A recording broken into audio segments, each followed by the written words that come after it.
Hello and welcome to House of Nunu Video Blogging. I'm Kanu Jacobson and I'm your host. Today I'll be talking to Sarah. And Sarah, welcome to the show.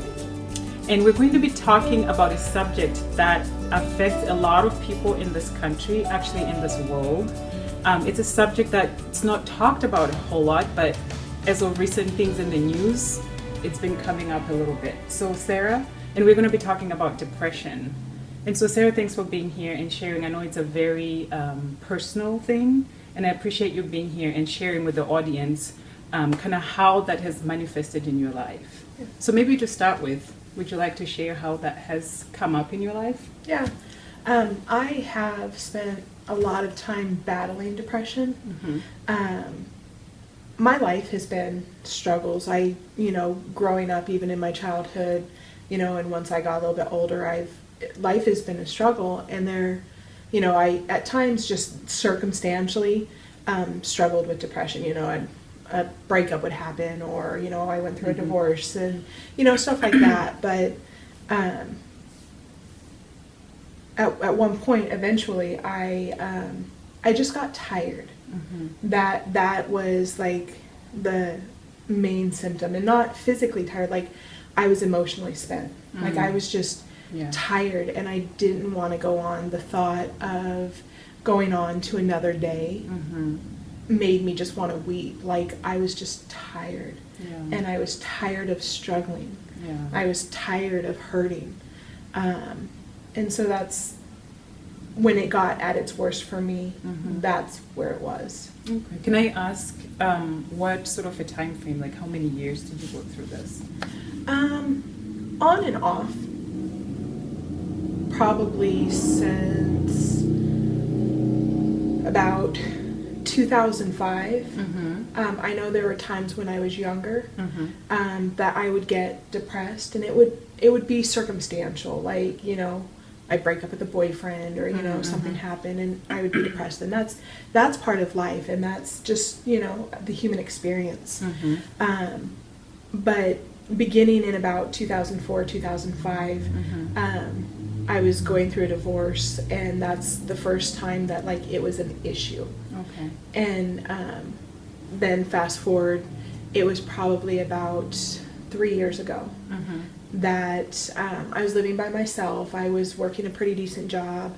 Everything was going okay, but at night I would go to bed and I would just pray that I wouldn't wake up. Oh. I didn't have that in me to go on. I didn't. Lucky for me, I didn't have the will to end it. My stepfather had killed himself when I was 12. And so as a bystander to that, I saw the effects it had on my mom and my sisters and my brothers, and the devastation that happened. And so it's always been in my mind that that's not something that I can do to my mom. Had that not been there, I probably would have attempted suicide. But I care for my mom too much to make her go through that again. And it eventually came to a head. I ended up actually being put on a 72-hour hold in a mental facility because I was suicidal. I'm not quite sure they actually heard me that I wouldn't, but they were doing what they had to do to protect me from myself. And one of the reasons that they put me on the 72-hour hold is because I was adamant that I would not tell my family. I would not create a support system around myself. I was insistent that I could do it on my own. Okay. Was that because you were feeling like you didn't want to burden them? Was it just you didn't want them to know this is what was going on? It was because I didn't want them to know that I was struggling in this way.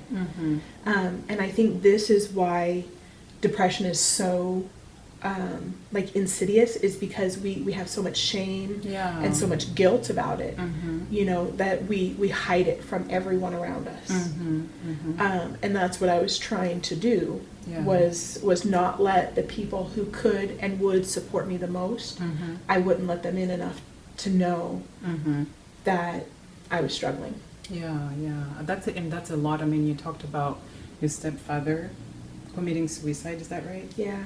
That's a lot to have experienced, and I don't remember what age was that when. I was 12, I think. That's a I was lot really to young. for a very young girl. That's a lot. So, Yeah. and I know in the news lately, Robin Williams Yeah. and some other celebrities, that this has now become the subject of conversation. Yeah. Which is, I think it's about time, but it's unfortunate that this has to start being talked about because some celebrity passed away. Yeah. And that's why I think these videos are very powerful, right? Because somebody could be listening to this and going through depression and they don't know what to do. So to that point, I'm wondering if you can share with the audience, how did you deal with, I know you said you were on a 72-hour hold and you isolated yourself from the family. But were there some things that you did that you found comfort in that you could share with the audience? It's kind of funny, as they were putting me on the hold and waiting for everything to go through, I was kind of forced to call my family. Okay.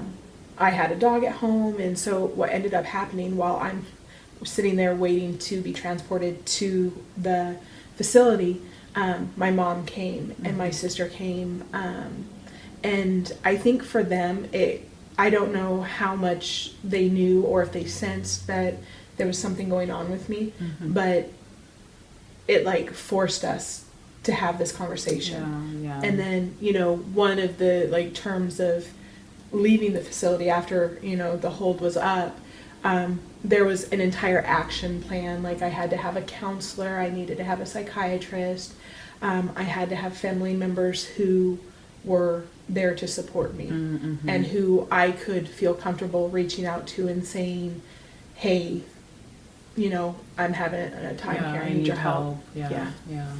Oh, well, thanks for sharing that.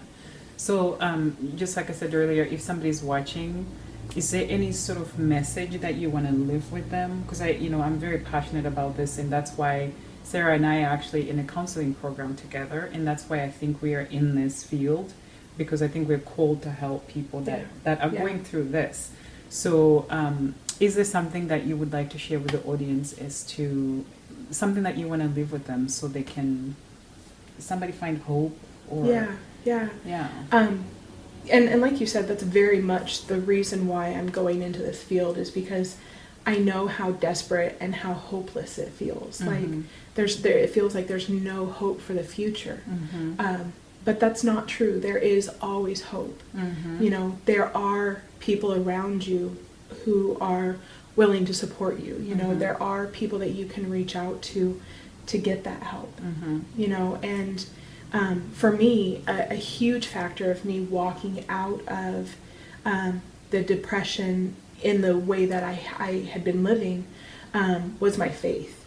My faith was instrumental. And I actually had a counselor at one point who told me, she's like, Sarah, you need to open the lines of communication with God again. And you need to be open to that, because I've been very closed off. I was struggling spiritually as well. And so that's something for me that changed my life and my view of the world, is my faith and my faith in Jesus Christ. Like it revolutionized something, because there's never a time that I am truly without hope when I know that Jesus is right beside me, when I know there's an act on the cross that has demonstrated God's love for me and his intervention in my life. And that's where I try and live out. So it would be that to leave a message with people is there's never no hope. There is hope in something, that's going on in your life. Even the next breath, that's a hopeful breath. And find support. If you are struggling, don't struggle in shame by yourself and hide and isolate. For me, one thing that I have come to see is that when we tend to isolate, that's when we know something's going on. Yeah. So for myself, when I feel that isolation coming on, I know there's something that needs to be addressed immediately. That's powerful. Yeah. Yeah. Yeah. And it's powerful that you are aware of that too. Yeah. Yeah. Right? And it's being went through these circumstances or, you know, these experiences that have made me realize, you know, that there's boundaries. Like another one is community. Like I cannot tell you the impact of community on my life. Like I have purposely sought out to have strong people around me who can lift me up, who I feel comfortable going to and crying on their shoulder. And I didn't have that. I tried my hardest to be strong and to not let people know how hurt I was or how, you know, the pain going on inside. Yeah. And now I'm at a point where I don't do that anymore as much. You know, when I see it coming up, I try and run into that pain and go into it. And again, we'll put some information after the video so that you have some resources to look into. Thank you.